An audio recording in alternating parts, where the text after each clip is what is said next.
تو یہ حسینہ واجد سب سے پہلے 1991 میں حسین محمد ارشد کو، جو ایک آٹوکریٹک تھا، اس کو ملٹری آفیسر تھا جو 1983 سے 1990 تک جو ہے نا وہ ایوان کے اقتدار کے ایوانوں میں بیٹھا رہا، اس کو انہوں نے، حسینہ واجد نے خالدہ ضیاء کے ساتھ مل کر، جس کی اپنی پارٹی بنگلہ دیش نیشنلسٹ پارٹی ہے، اس کے ساتھ مل کر اس کو ریموو کیا.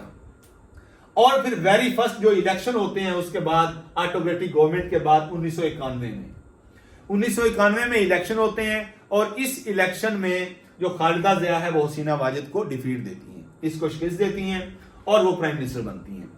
اس کے بعد پھر جب 1996 میں الیکشن ہوتے ہیں تو یہ حسینہ واجد 10th پرائم منسٹر بنتی ہے بنگلہ دیش کی. یہ حسینہ واجد کون ہے؟ یہ شیخ مجیب الرحمان، جو بنگلہ دیش کا پہلا پرائم منسٹر اور پہلا پریزیڈنٹ تھا. اس کو 15 اگست 1975 میں ملٹری کو کے ذریعے اس کے ہاؤس پر اٹیک کیا گیا، اور اس کو اس کی فیملی سمیت جتنے بھی وہاں پہ اس کے بچے تھے ان کو وہاں پہ قتل کر دیا گیا تھا. ایون اس کا جو شیخ رسل 10 سال کا بیٹا تھا اس کو بھی نہیں چھوڑا گیا تھا. اس کے علاوہ شیخ کمال اور اس کے علاوہ ایک اور بیٹا تھا شیخ جمال. یہ تینوں بیٹوں کو بھی اس کی والدہ کے ساتھ، یعنی اس کی بیگم کے ساتھ، جس کا نام فضیلت النساء تھا. یعنی یہ امپورٹنٹ پوائنٹ ہے کہ حسینہ واجد کی والدہ کا نام کیا تھا اور شیخ مجیب الرحمان کی بیوی کا نام کیا تھا؟ فضیلت النساء. فضیلت النساء، شیخ کمال، شیخ جمال اور شیخ رسل، ان سب کو ملٹری کو کے ذریعے 15 اگست 1975 میں ان کو ختم کر دیا گیا تھا. اب یہ جو حسینہ واجد ہے جو 10th پرائم منسٹر بنتی ہے اس کی بنگلہ دیش کی، کیونکہ یہ اپنی بہن، اس کا نام تھا شیخ ریحانہ اور شیخ حسینہ، یہ دونوں اس ٹائم مغربی جرمنی میں تھیں، بنگلہ دیش میں نہیں تھی، اس لیے بچ گئی تھیں، اور پھر واپس آتی ہیں، اور پھر 1996 میں یہ 10th پرائم منسٹر بنتی ہے. 1996 کے بعد یہ جنوری 2009 میں یہ پرائم منسٹر بنتی ہے سیکنڈ ٹائم، اور جنوری 2009 سے آج یعنی 5 اگست 2024 تک یہ اقتدار میں رہتی ہیں. اور اس دوران اپنے ہر سیاسی مخالف کو اس نے چن چن کے مارنے کی کوشش کی. جماعت اسلامی پر اس نے بہت زیادہ ظلم کیے، ان کے پتہ نہیں کتنے لیڈرز جو ہیں ان کو اس نے ایگزیکیوٹ کروایا ہے. اس کے علاوہ اپنے سیاسی مخالفین پر ہر طرح کے ظلم و ستم اس نے بڑھائے ہیں. اور جو اس کی جو ساتھ اس کے جو اس کی پولیٹیکل کیمپینین تھی خالدہ ضیاء، اس کو گزشتہ 6 سال سے اس نے ہاؤس اریسٹ میں رکھا ہوا تھا. یہ چیزیں ہیں، یہ ساری چیزیں یعنی ہمیں یہ شو کرتی ہیں کہ اگر آپ عوامی رائے کو پریویل ہونے نہیں دیں گے تو الٹیمیٹلی آپ کو پھر ایک نہ ایک دن عوامی احتساب کا سامنا کرنا پڑے گا. اور جو عوامی احتساب ہوتا ہے پھر آپ کو پوری دنیا کے سامنے ننگا کر دیتا ہے. آپ کے سامنے مثال سری لنکا کے راجہ پکسا کی ہے، جو 13 جولائی 2022 کو جس نے سیلف ایگزائل کو غنیمت جانا. آپ کے سامنے افغانستان کی مثال عبد الغنی کی شکل میں ہے، جس نے 15 اگست 2021 کو افغانستان سے نکلنے میں غنیمت سمجھی. تو آج ہمارے پاس حسینہ واجد کی شکل میں یہ مثال نظر آتی ہے کہ آپ کو ہر صورت میں عوامی رائے کا احترام کرنا چاہیے.